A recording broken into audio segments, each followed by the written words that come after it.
This program is designed to provide general information with regards to the subject matters covered. This information is given with the understanding that neither the hosts, guests, sponsors, or station are engaged in rendering any specific and personal, medical, financial, legal, counseling, professional service, or any advice. You should seek the services of competent professionals before applying or trying any suggested ideas.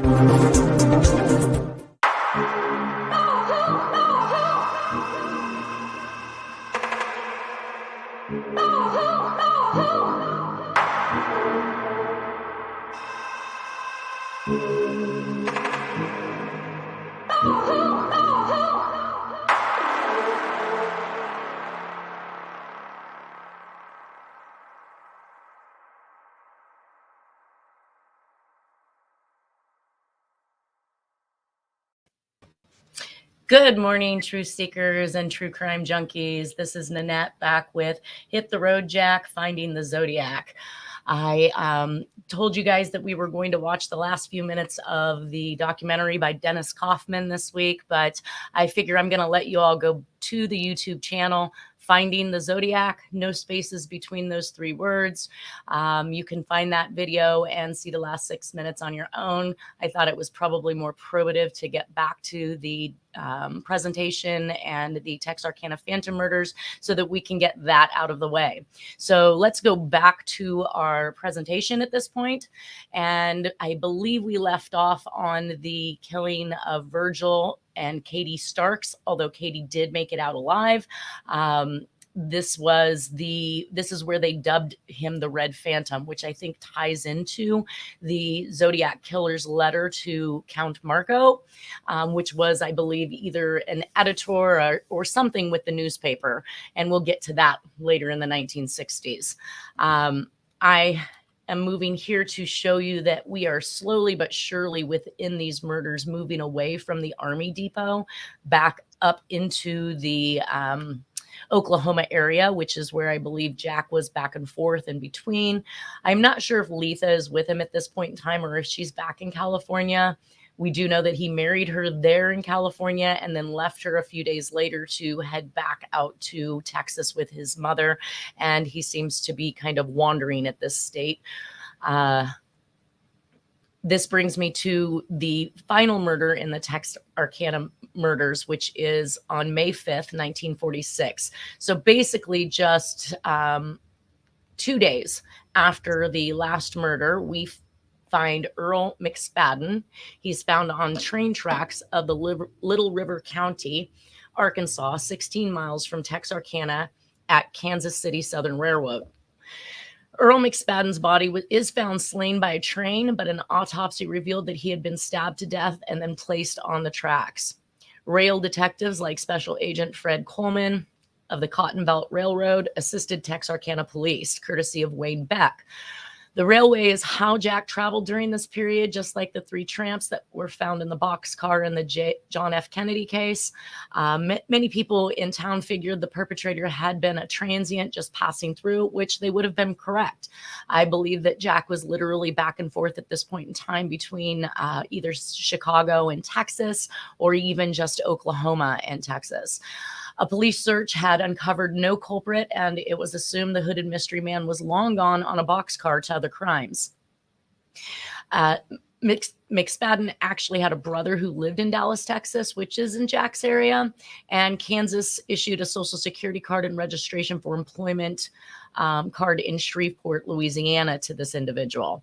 He was stabbed to death at the highway and placed on the railroad tracks of the Kansas City Southern Railroad to make it look as though he had been killed by the train. Southern Railroad actually comes up a lot. I do find a lot of the unsolved murders where the body dumps were either in gravel pits or the railroad station area. So Southern Railroad, like I said, comes up a lot. We'll see it in Peacock, Texas, which we have shown that Jack has proximity to that, and Alluvia. So this gentleman McSpadden was also so badly beaten in the head, the police thought he had been shot. And I think this would also coincide with some of Jack's references to some of the ugly or mean stuff he had done. The final murder is completed an hour and 14 minutes away from Red River Arsenal. As you can see on the map, it's heading again back to the Oklahoma area. So we're going to flip this one and get into the next murder, which is back in California, likely a trip either made by Jack to go back and see his wife, Letha. But at this point, the Phantom is never heard from again. So in summary, we have 3 Lovers Lane killings where 2 couples at each of those 3 crimes were shot. There was 2 that survived, and then there was a 7th victim. So this is very consistent with what we see in the Zodiac killings, which had 3 Lover Lane killings with 2 survivors and a single cab driver shot, for a total of what we call 7. Almost a repeat, basically, of what we had going on in Texarkana. So this brings me to June 26th of 1946. We find that Bill Heirens is arrested for burglarizing a home in the vicinity of the murders of the lipstick killings. I bring this up because he was convicted as an American serial killer who confessed to 3 murders in 1946, the lipstick killings, after being drugged, beaten, held from his parents and his attorney. Heirens was 17 years old at the time of his arrest, as was Jack Terrence, and he was attending University of Chicago. He had been robbing buildings 6 blocks from the murder scenes. He was reputedly the world's longest serving prisoner, having spent 65 years in prison. He spent the latter years of his sentence at the Dixon Correctional Center in Dixon, Illinois. Though he remained imprisoned until his death, Heirens had recanted his confession and claimed to be a victim of coercive interrogation and police brutality. We do know that Chicago was extremely corrupt at that time, just based on the mayor and everything else that we've looked at to this point. So why would we think that the police were anything less than nice to this individual? On March 5th, 2012, Heirens died at the UIC Medical Center. Dennis Kauffman and I both spoke with Dolores Kennedy, who was Heirens' attorney advocate from Northwestern Law, Bloom Legal Clinic, on wrongful convictions. She asked me to forward the handwriting and really never responded to me. But she did contact Dennis, and she told him that Bill was institutionalized and there was no benefit for him to be released, as all family members were dead and he was too old and ill to operate on the outside. I find that as such a severe injustice, but I do completely understand that had he been let go, he had no family, no children, no siblings, nothing to come out to. And that would have made it very complicated if you went into prison in 1946 and released in 2008, 2009, when technology and the world had grown so much. This also takes me back to where Jack has indicated that he knew others were convicted of his crimes. So here we see 17-year-old Bill Heirens, as he's being led around, asked to perform simple tasks that would indicate how he got into the home and how he carried the child out. The police assured Bill's counsel that if he pled guilty to Ross, Brown, and Degnan, they would not seek the death penalty, and his burglary charges alone were going to get him life in prison anyways. So I'm assuming at this point, if the death penalty was your option and you were going to jail for life for burglary, it probably made a whole heck of a lot of sense just to plead out so that you didn't get the death penalty and die due to something you didn't do. So rather than be put on trial for that, he already seemed to be solved, or for a crime that already seemed to be solved in the eyes of the law. He began confessing to the crimes he didn't commit so as not to get the death penalty. The evidence on Bill, well, I say not. The police reported that Bill's handwriting matched the handwriting found on the wall of Brown's bedroom. The handwriting on the Degnan ransom note was also a match. The police claimed hidden indentations on the ransom note tied Bill to the Degnan crime, that the single bloody and smudged fingerprint on the door jamb of Brown's apartment was Bill's. The face of the ransom note bore Bill's little fingerprint, and there was no evidence in the Ross murder, but the police figured that it was likely that the same person committed this crime, thus Heirens should pay for this one too. In the middle of July 1946, the Chicago Tribune published a front-page headline story indicating that Bill had confessed to the crimes. Again, huge moneymaker right now for the media. I mean, they're selling newspapers like crazy while they're reporting on this. 10 weeks after his arrest, during which the Chicago newspapers headlined the Heirens case 157 times, Heirens began serving 3 life sentences. The benefactors of his of this even appears to be the media, and the Chicago Tribune rears its ugly head in many of these crime sprees, which is not a coincidence. We're going to hear a lot about Chicago and may suggest some relations to our suspect, Jack Terrence. No one ever studied the evidence or events that put Bill Heirens in jail in 1946 until Dolores Kennedy in 1987. Kennedy is a social activist, and in 1994, she formed a justice team headed by Jed Stone, a Chicago criminal defense lawyer, and they assembled experts in all fields to research the evidence, and they found that the handwriting on the ransom note was not Bill's. Lipstick message on Brown's wall was not Bill's. The lipstick message and ransom note were written by different people, so they claimed. I'm not sure that I think that, because I've obviously made an identification of a single culprit. This is another way to bifurcate the cases, I believe, in some way. Richard Russell Thomas confesses to Dagnan's murder, but wasn't in Chicago for the murders of Brown and Ross. So obviously we have some differences there. The FBI reports stated that there was no hidden indentation writing on the note. This is just a major injustice. The bloody fingerprint from Brown apartment was a rolled fingerprint, apparently lifted from a fingerprint card, obviously one they took from Bill Heirens, and not the latent print the prosecutors had described. Fingerprint on the face of the Dagnan note was actually on the back, making this a fraudulent evidence, basically. So, and the results of the lie detector test showed that Bill was innocent. The handwriting comparison of Bill Heirens, as it's laid out, state's attorney Toohey felt that one more job was inevitable, therefore to link Heirens to Brown's and Dagnan's murder before moving on to the Ross killing, he needed to prove that the ransom note and the scarlet words on Brown's walls were penned by Heirens. To date, says Richard Lindbergh, in Return to the Scene of the Crime, Chicago, Detective John Sullivan, a seasoned Chicago police investigator who was always willing to cooperate with the press, theorized that the killer of Miss Brown was a woman. That's interesting, because it would be out of the ordinary for a man to pick up a piece of lipstick and write a message with it. However, we're going to see murders back in California where the culprit actually picked up lipstick and wrote on the bodies of women that he killed. So it is not unheard of that a man would pick up lipstick to write with. Others believe the sleazy crime reporter scribbled the message on the wall for a cheap headline. I wouldn't put that past somebody. However, we still find that it is Jack's handwriting. As well, handwriting experts who later compared the ransom note allegedly written by Heirens to the family of the little girl with the curious lipstick message on the wall in room 611 found no connection. This opinion was affirmed by Charles Wilson, head of the Chicago Police Crime Detection Laboratory. Now, George Schwartz came in, a handwriting expert, was summoned, I'm going to guess, by the defense after comparing both samples of the killer's writing note and the wall to term papers and wall to term papers.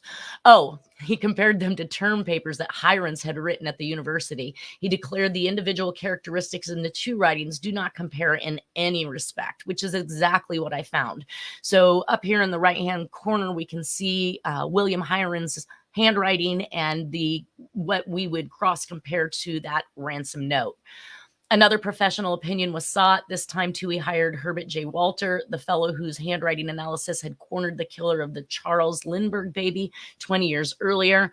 For 4 weeks, Walter pored over available Heirens-authored school papers, finally announced that not only was the University of Chicago student the scribe of the ransom note, but he also had scrawled the lipstick bravado. So now we have another person saying that there is a match between the handwriting of the ransom note and the writing on the wall. Despite some attempts to disguise his natural hand, Heirens undoubtedly had authored both, he said. Again, something I did not find. But in early January, not long after the Dagnan crime and long before Heirens appeared on the scene, a reporter from the Herald American newspaper asked Walter if he thought the ransom note and the lipstick message matched, says Kennedy. Walter's response was that he doubted they were done by the same person. There were a few superficial similarities and a great many dissimilarities. We are also dealing with disguised handwriting. So if somebody's attempting to disguise in such a short amount of writing, it is possible to get away with that. So those few superficial similarities after comparing them to many other notes in killing sprees has brought a complete identification of this writing. George W. Schwartz was correct in his findings about Bill Heirens, and we took a look at Jack's word for FOR and how that relates to the lipstick killers. And we noticed the construction of the lowercase f that is much larger than the lowercase o and even the capital R. The ratio and type of letters match. I've already shown this in the Zodiac handwriting comparison, these R's that are found in many crimes and in Jack's handwriting. Bill Heirens died in prison after approximately 68 years for Jack's crimes, and Bill's handwriting does not match the writings left by the killer. On May 17th, and I'm going to guess this is May 17th of 1947, since Bill Heirens had not actually been jailed or arrested until June 26th of 1946, the date of May 17th on this letter obviously would have been already passed at this point in time, or maybe it was sent to him previous. No, we're going to read this letter. It wasn't sent to him previous. I think this came the following year. Anyways, one story has been said that this was found on Bill while he was in custody, and the other story is that Bill claimed it to be homework. I actually believe the latter of these two. So there's reference to the robberies and a key to a locker. This equals the Zodiac, key Tennyson lockbox, key Tim Miller, key to my identity. There is reference to business in Texas, and the name is Jock, but this could have been changed, obviously, by anyone to say Jock rather than Jack. Just coincidental that it's that close. But I have my suspicions about the letter due to all the dissemination of the evidence that's happened in these cases. So let's go over this letter real quick. Dated May 17th. It's actually written to Bill, so I'm not sure why Bill would do a homework project that indicates he's writing to himself. He says, I haven't heard from you in a long time. I feel for you being in jail. So clearly this was written the following year. Tough luck. You'll know better next time. It seems that I'm caught up with, and I'll have to make an exit if I want to enjoy life. Therefore, I will entrust you with some of my belongings. I will pick up most of my things in the future. Inside, I enclose a key to the locker at the Randolph Street station. Train tracks, the Dagnan body parts led right up to this particular station. Use the key as soon as possible. Inside the locker, you will find some papers and money. You can use some of the money. Please leave most of it alone so I can pick it up when I need some ready cash. It's a good thing the police didn't search your place. I'd probably be the one in the coop now if they did. I remember once you told me that you would take the rap. I appreciate you taking those things off my hands when I was being followed. I could have just as well dumped it, but I can't see me losing all that jewelry. I'll give you a phone call before I come for the stuff. I'm on my way to Milwaukee for a month and then El Paso. Jock has things fixed in that territory south of there. Tom, Sid, Pete, and myself will start the road from there. Once the stuff is on the way, it will be easy. Howie, Johnny, and Carl will be out of the Army soon with a few new ideas. I'll see you soon. If this doesn't pan out, the gang might be broken up. We aren't keeping any of our own old plans, so burn what you have. We'll burn ours. And it's signed George MS. So we can take a lot of things from this at this point. Obviously, the keys to the lock boxes, keys to lockers, also this idea that there's something happening in Texas where we know Jack is. They also indicate to burn the plans or they're going to burn whatever, I guess, evidence they have or plans that they have. Either way, we saw burn this for her safety on the ransom note for Dagnan. So it is very consistent with what we were seeing. And George could be George Hodel, though I don't know what he's doing in 1947 that would make him an MS. I kind of guessed at MS, thinking maybe Master Sergeant or something from the military, since they're speaking about that. However, Bill doesn't have any affiliation with the military, so I'm not sure why somebody would sign off George MS. Let's see. Oh, and the jewelry part. So he didn't want to dump this jewelry. He didn't want this to lose out on it.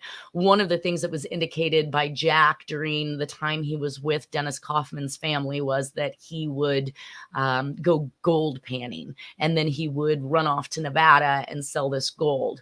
I and Dennis both believed that he was actually pawning or selling the gold or whatever jewelry he had taken from his victims. And he would melt it down and then take it up to Nevada and sell it off as though it was something that he had literally panned or found himself.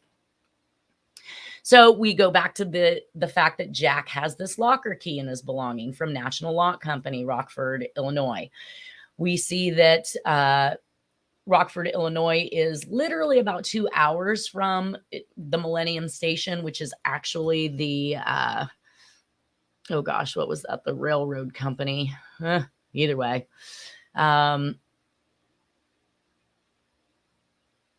Yeah, so the Millennium Station is actually the new name. This is current. When I pulled this map up this last week while I was doing some research, it is the new name for the railroad station where the locker was purportedly at. And the key, obviously, even though it's from Rockford or made in Rockford, Illinois, obviously it says National Lock Company. So they're clearly making these locks and keys for all of the United States.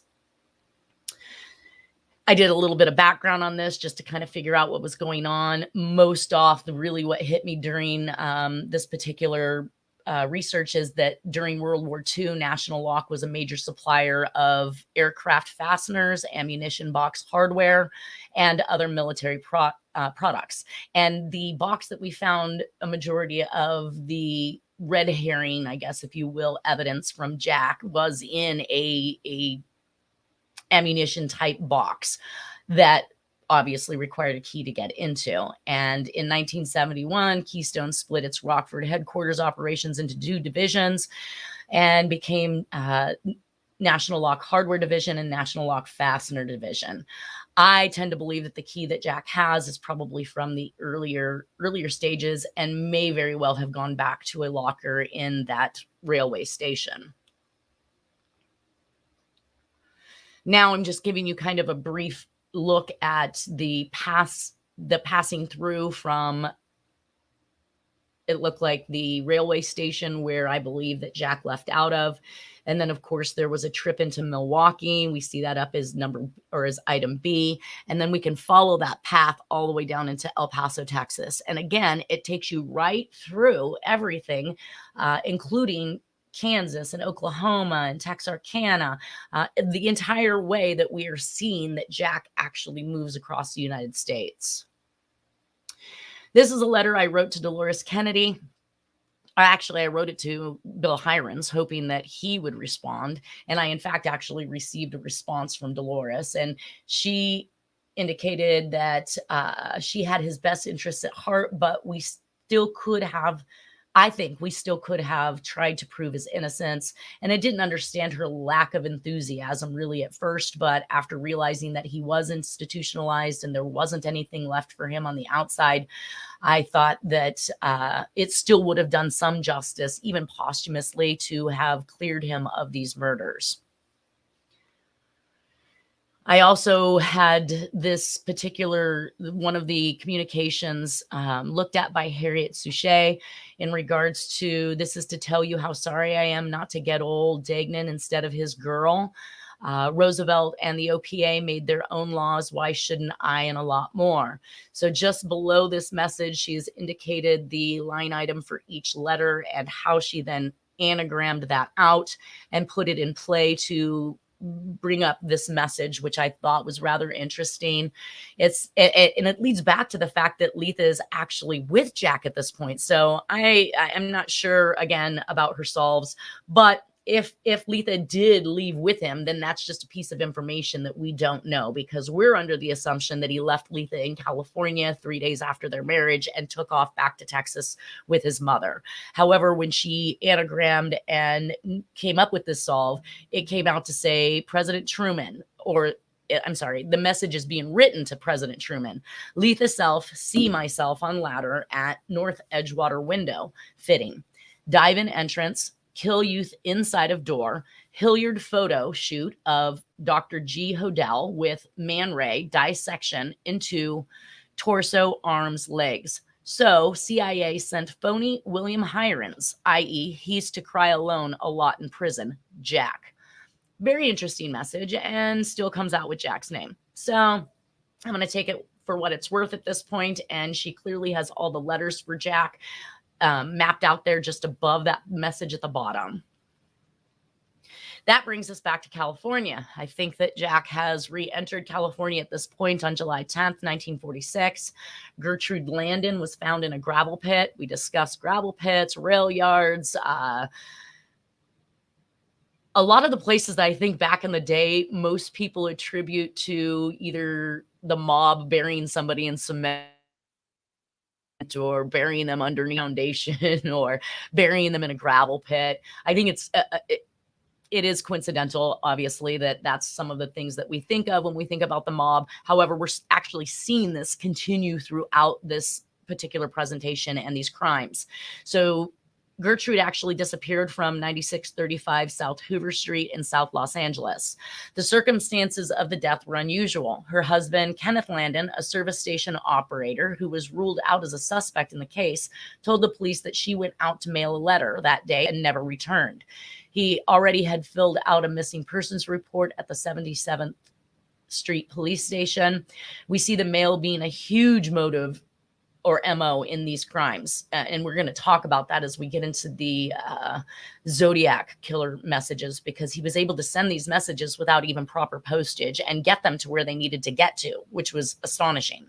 So in these crimes, with this one being followed by Gladys Kern and a letter being found in a mailbox near the Biltmore Hotel, the 33-year-old Wilmington shipyard worker Theodore P. Walter was looking through junk at a dump site that was part of the giant gravel pit that recently had become the Chandler Palos Verdes Sand and Gravel Company. He came upon a half-buried female body clad only in a bra, panties, and shoes.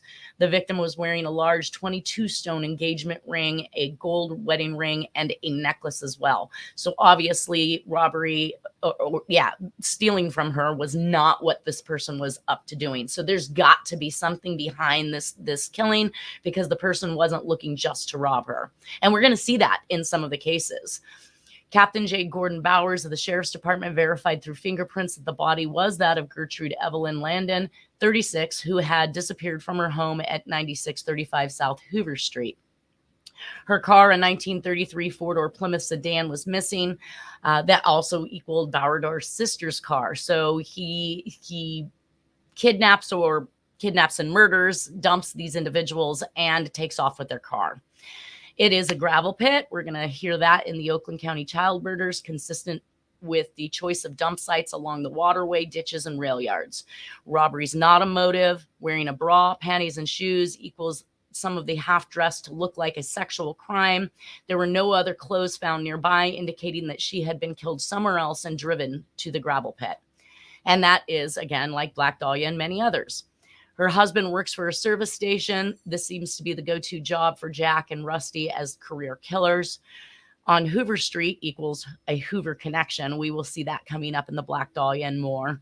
Taunting of Hoover, who is head of the FBI during this time, which kind of gives me the idea that there's some infighting between the FBI and the CIA.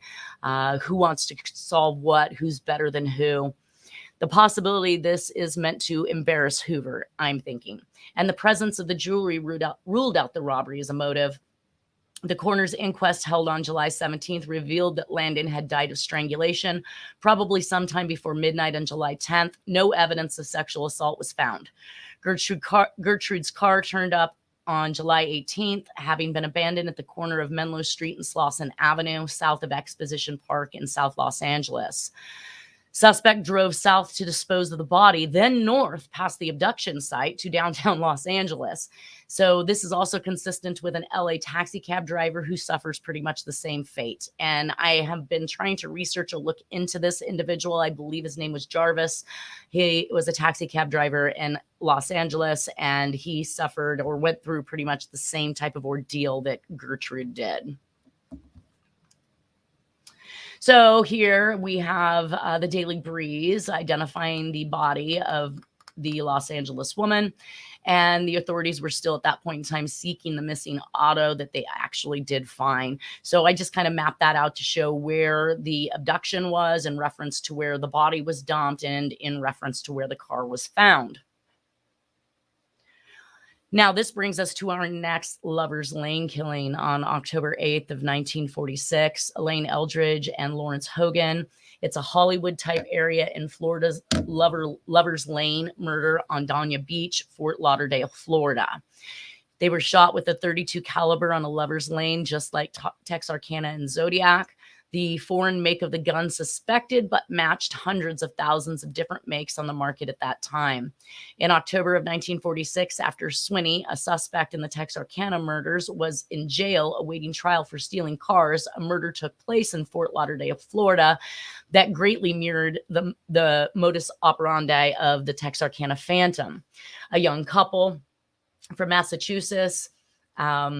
It looks like Elaine Eldridge was from Massachusetts and her boyfriend Lawrence was from Miami, were slain while parked in a secluded spot near the ocean. Again, a .32 caliber had been the weapon of destruction, although it was believed to have been of a foreign make and not the familiar Colt that the Phantom probably used. There were no fingerprints recovered, and the killer escaped into oblivion once again. It is believed to be Jack trying to tell the authorities that their suspect they have arrested for Texarkana murders is the wrong person. So I do strongly believe that he likes to make it known when they have something wrong, and he also wants to make it known when he didn't do something himself. Jack, like the Black Dahlia, has ties to Fort Lauderdale, Florida, and I believe that Jack made trips consistently back and forth to this area. So Chicago, Illinois, equaling the mafia, corrupt politicians. Miami, Florida, again, mafia, CIA, corrupt politicians. Texas, mafia, big business, corrupt politicians. Los Angeles, Riverside, San Francisco, California, mafia, CIA, corrupt politicians. I see a connection of Jack to people with big money, and I'm not sure who it is at this point. Dennis claims that Jack mentions getting in trouble at one point and was arrested shortly after the murders on Dania Beach. His .32 caliber Colt was confiscated by law enforcement. Jack, knowing that it could link him to the Texarkana murders, went to the judge's home, something you could only do back in that day.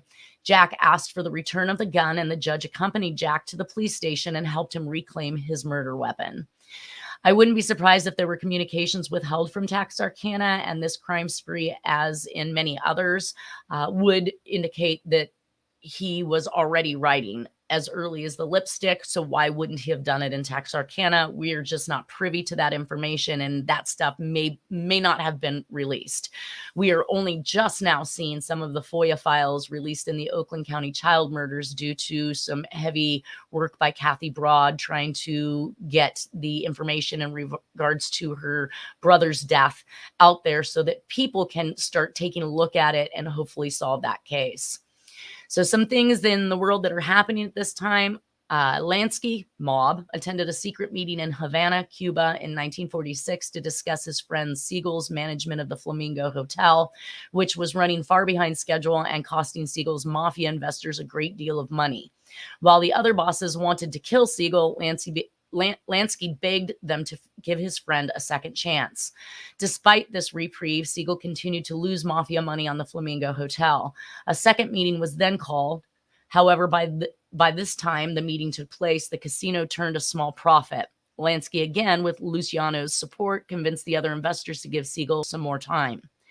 The Flamingo was soon losing money again. At a third meeting, the other investors decided that Siegel was finished. It is widely believed that Lansky himself was compelled to give the final okay on eliminating Siegel due to his long relationship with Siegel and his stature in the organization. Here we can see actual photographs of Jack. Yeah, he's taking pictures. And actually, when we look at these pictures, if you take a look at them, Jack has taken pictures of pictures. And we're going to see this more, where he literally will lay down a photograph and take a picture of it and then reproduce it on his own. So some of these he even enlarges to 4x6s, as we can see here. Obviously, we see one down here. Jack has been to Florida. He's noting Fort Lauderdale, which is approximately 9 miles from Dania Beach. And I also find it extremely interesting that in these pictures, Jack is not with Letha. This girl in these pictures are not his wife, and he is purportedly married at this point in time. So that kind of lends into the fact that when he goes off to war in Japan, he marries someone else, someone who's Japanese, and then when he's sent home, he has to break that marriage and leave that person behind. Jack did not seem to be loyal to anyone. So here again is just a map of the Fort Lauderdale, Florida picture that Jack takes, and we see Dania Beach where the Lover Lane killing occurs. At this point, the Texarkana Phantom is finished and he is never heard from again. Now we're going to move right back into the Los Angeles area, and I have here what is called the Black Dahlia Avenger map. This is found in Steve Hodell's book in regards to all the locations where murders occurred. I'm not sure if these are the abduction sites or the dump sites.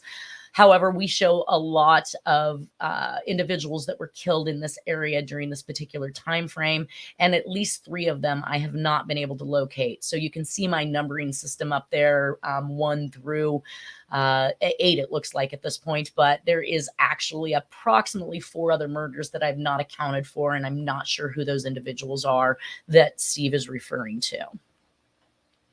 But that brings us right into the Black Dahlia. On January 6th of 1947, Elizabeth Short, also dubbed Black Dahlia through the press, shows that Fred Woodley's eyewitness report said that she was seen in a bar the night before she was supposed to leave and went missing by an eyewitness who purportedly partied with her and a man that had a JW tattooed on him. The witness said that the man was introduced as Jack. This coincides with Fickling's letter from Elizabeth written on 1/8/1947 about taking a train to Chicago, Illinois. So Jack could have met Short in the Vallejo and Berkeley area during an earlier visit where her father and sister lived. So she's actually from the Bay Area. And Jack married Letha in the Bay Area. Jack may have followed or accompanied Miss Short to Chicago with a stop in Florida before returning to California during June and July 1946 for the Heirens trial. Jack could also have met Short in San Diego while he stayed with the French family in December of 1946. Jack also could have made acquaintance with her in San Diego or Berkeley, which is where she was last seen and said to be headed when Manley dropped her off at the Biltmore Hotel. Lastly, it appears by Jack's timeline that he was on his way back to Chicago, Illinois, based on the Texarkana killings, and may have even met Short in Chicago. Short also had family in the Miami, Florida area, close to where the last Moonlight murders occurred and one of her frequent stops. I do note that one of the witnesses indicated that she had literally taken a train back to Chicago, Illinois to attend the Heirens trial. She purported herself out to be a news reporter, and she had traveled with a man named Jack. He's described with red hair, which that's Jack, and he was a photographer purportedly. So she is following up on what is occurring, and I'm not exactly sure why, what her interest is in this particular case and why it would be Heirens that she's interested in. Just an interesting coincidence, I think, myself. So a red-haired man, which we see in the newspaper, described a red-haired man, which Jack had reddish brown hair. He believed that Short and Jack had been having an on and off again affair, claims that helped with the disposing of the bloody clothes down a sewer the next morning, which again cross connects with Dagnan's body parts being placed in a sewer. So there is again some type of connection going on here, and Jack still keeps coming up. There's talk of attempts to buy poison by Woodley. He claimed to have taken some to get away from the police. This may tie right into the H.B. Tennyson poisoning in November of 1948, which is a murder we're going to get to. It's actually it's was claimed to be a suicide. I call it a suiciding. So there is a chance that that poisoning is coinciding with these other items, in which cross connects with Mexico evidence and a poison pen we will see later in the Zodiac cases as well. So Elizabeth Short was said to be taking the train with Jack, who was a photographer, to do a photo shoot, and that she was fascinated by the lipstick trial of Heirens, and Short revisited Chicago in June and July of 1946 and pretended to be a reporter. She goes missing on January 9th, 1947, and her body is found on January 15th, 1947. She was said to have been in Chicago, Illinois, and Florida previous to her death. She was sexually assaulted by an obscure object. Again, I've always said that there is no sexual deviant involved in these particular crimes. However, we do see that there is some type of sexual assault that is completed by an object rather than the individual themselves. Elizabeth Short, aka Black Dahlia, was 22, found nude, bludgeoned to death, dumped in a vacant lot on downtown Los Angeles Hollywood border after leaving downtown LA Biltmore Hotel with no apparent place to stay the night. Her body was also cut in two at the waist. She had been elaborately sexually assaulted and also tortured. It's important to note that all the victims were sexually assaulted, but papers and police reports of the time usually would not say so. But the man who rented the hotel at the Biltmore used the alias Barnes, which actually equals Daniel Cooper in the D.B. Cooper case use of aliases. And Jack's mother's maiden name is Barnett, so it's not too far off. And he has been known to use Barnett as an alias on bills that I found in his belongings. Also, there is a Bill Barnes in Jack's phone book that is listed with a phone number to Gainesville, Florida. Again, a coincidence? Not so sure. We may find that the aliases are key here because we do see Jack later arrested using aliases and identifications that does not allow him to be recognized as the person he is by name. So the victim was held and tortured for 6 days in a location other than the dump site. This is possible connection to the Glucoster, the Oakland County child killer, the Atlanta, Georgia child murders, and the Zodiac. The body is found bisected, which is consistent with Dagnan, some murders that we will talk about in Phoenix, Arizona, the I-45 murders, the Rogers murder, placing of body parts in different locations, even with other bodies, and most probably in other states. Maybe this is where there are two Jane Does in the I-45 and in San Francisco, Santa Rosa murders, like Manson members who lived in DC, where the DC freeway phantom is hitting at the same time, but their bodies are found back in Los Angeles. This would be the cross connection in the Jane Does. Her mouth had been cut 3 inches on each side while still alive. The Glasgow smile. I'm thinking that's kind of a mob reference, or maybe she talked too much. She knew too much. Not sure. They performed a hysterectomy, and pieces of her skin had been removed from her breasts and thighs post-mortem. Her left nipple had been removed. The left thigh was mutilated and skin was removed. The body had been posed, which also was cross-connected to Josephine Ross, which we'll hear about soon, and the I-45 murders. Information had floated around that the defecation was found in the cutout section of Elizabeth Short's abdomen. I'm not sure if this was something I believe, but we did hear about the defecating parts. And I think all of this comes from Steve Hodell's book in regards to defecation at the lipstick murders. But if we're having defecation in the Elizabeth Short's murder as well, this is a cross connection between those crimes. Absolutely. So Elizabeth Short worked in the post exchange at Camp Cook from 129 to August 25th of 1943. December of 1943, she visited family in Miami, Florida. June to July 12th of 1946, she visited Chicago, Illinois. For the Heirens trial, July of 1946, Short moves to Long Beach, California. Lived with Mark Hansen at the Florentine Gardens from October and November of 1946. And she stayed with Dorothy French in San Diego, December 1946. So one of the interesting parts is that Jack also stayed with a French family, and I'm not sure if they are related to Jean French. That's some research I need to do.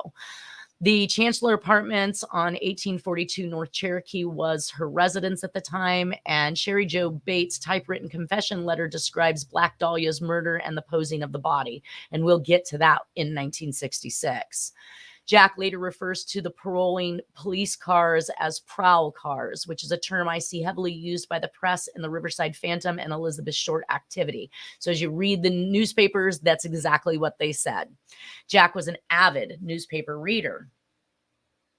So here are some of the newspaper clippings that I was able to find in regards to this, which most of the information that we just talked about, I was able to pull from these particular newspapers.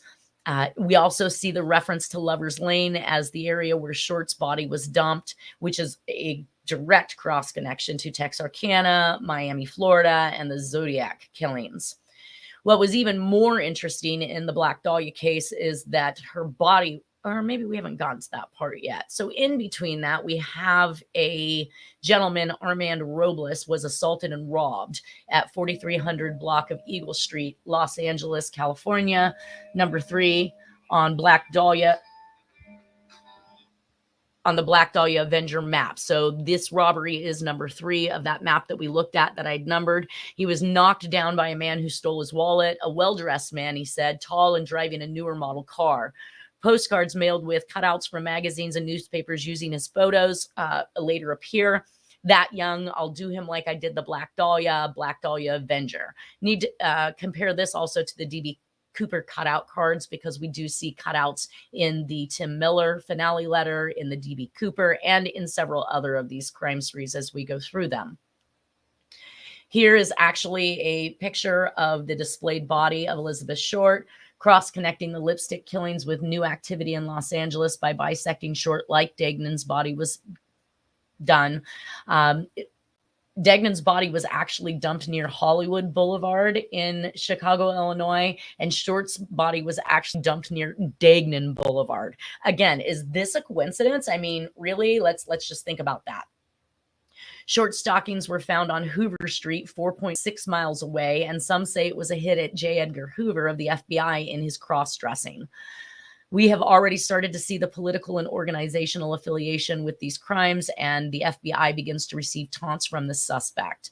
The OSS or CIA were also privatized contract security for corporations and the elite. The funds now going to the FBI has caused an inner conflict between these agencies, yet just another pissing contest between jurisdictions. So is this a hit at the FBI and a mob silencing, or some say she knew too much and was talking, but about what? About Jack? Did she know that Jack had committed the lipstick killings and that Heirens was in prison for something he didn't do? So her fascination literally followed the idea or concept of whether or not Bill Heirens would be found guilty and end up in prison for these crimes. We'll never know. These are pictures actually found in Jack's belongings, and these particular pictures were found on rolls of 110 film. As I'd indicated before, Jack would take pictures of pictures, and he would use a newer film. So who would look at a 110 film that hadn't even been developed or hadn't even come about to the public until the 1970s, or I'm sorry, later, obviously not around in 1946 during the time of these crimes. These pictures, however, do have borders on the outsides of them. You can't see this by this particular image that I'm showing you, but it had appeared to us that this was an individual on this particular negative that we could see. These negatives were actually turned over to the Los Angeles Police Department, and they were never returned, albeit they returned some of the negatives that were given to them. They claimed that they did not have or were not in possession of this particular negative, which I believe actually shows what might have been the torture of Black Dahlia at the time. We can actually see by the arrows that are printed here, it looks as though the jaw is agape, basically hanging down as if it had been cut. And if you cross compare that to the actual autopsy photo of Elizabeth Short, you can see how far that cut is done into her mouth and how far back it goes. I also believe that whatever is attached to the top of the head that we can see, it almost looks like it might be a belt or some type of restraining device that is on her forehead, may have caused the injuries to the top of her head. We also saw or believe that we see blood coming down the sides of her nose in this photograph, and we can also see that there is damage to Elizabeth Short's nose. So Jack had a photo lab in the basement of his home. Oh, one last thing. So Jack actually had a photo lab in the basement of the home he owned in the San Jose area, 1970 to 72. It is believed that he processed these photos and retook a picture of them in order to store them without suspicion onto a roll of 110 film that was then later discovered by Dennis and developed by himself and Stephen Dewhurst. And then, of course, these negatives had been dispersed to other individuals so that they could kind of go through them, open them up, try and attempt to retrieve whatever image there was. And in fact, color film was available in 1942, and no doubt that Jack had the latest knowledge in regards to it. So I think we're going to go ahead. Well, here's a few more pictures, actually. These, again, as well, are a little clearer. We can see what looks like somebody who is definitely in distress. It does look like an image of a person's face, albeit something from the mouth down is really awry, and we can actually see how agape her mouth has been cut. I showed these images to the FBI, Chris Hopkins. He claimed he didn't see what I saw. But if everybody else can see a face and eyes in this, a nose, we're not sure what's going on down here, it would seem that it's fairly consistent with what's going on with Black Dahlia. So that's it, you guys. Everybody have a great week. I hope your St. Patty's Day was wonderful. Enjoy your weekend, and we'll be back with you next Friday. Thank you.